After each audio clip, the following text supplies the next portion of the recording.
یو کس ته خپلو سترګو لیدلی حالت بیانوي. اعلان وشو چې پلانی د پلانی زوی وفات شوی. پر دومره بجو یې جنازه ده. شیخ وایي زه مسجد ته ورغلم، 2-3 ځوانان راغلل. ما ویل دا میت مو څه کیږي؟ یوه یې وویل د تره کاکا زوی مو ده. موږ په تمه وو چې څوک به راشي او مړي ته به غسل ورکړي. څوک رانغلل. ځوانانو زما څخه غوښتنه وکړل چې شیخ صاحب د الله په خاطر دغه ورور ته غسل ورک. شیخ وایي د الله لپاره ور ولاړ شوم تر څو غسل ورکړم. مړي ته چې ودرېدلم تقریبا د 18 کلونو به و. ډېر ښکلی ځوان و، ښکلي ویښتان یې وه. خیر ده، مړي غسل مې پیل. د غسل په جریان کې له مړي څخه یو داسې بدبویي را ولاړه شوه چې په الله قسم که په ټوله غسلخانه کې د بدبویي له وجې طاقت کېده.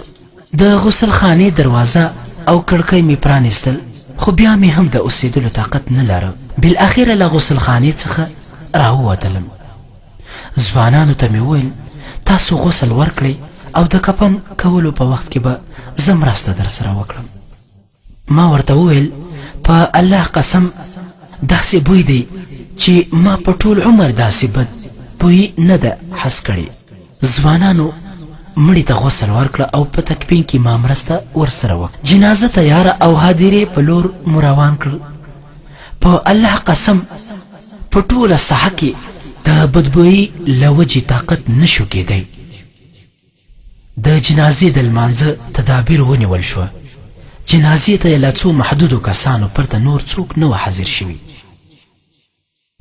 والله د جنازې د لمانځه پر وخت هم د بدبویي له وجې سخت په تکلیف وم او ما دا درک کړ چې دا اثار او نښې د بدې خاتمې او خطرناک انجام. کله چې مړی دفن شو له ځوان څخه مې وپوښتل. ما ویل ځوانه دا کس څه کار کوو؟ ځوان ویل شیخ صاحب الله تعالی دې پر دې کس خپل خاص رحم وکړي. په ډېر خطرناک حالت کې مړ شو.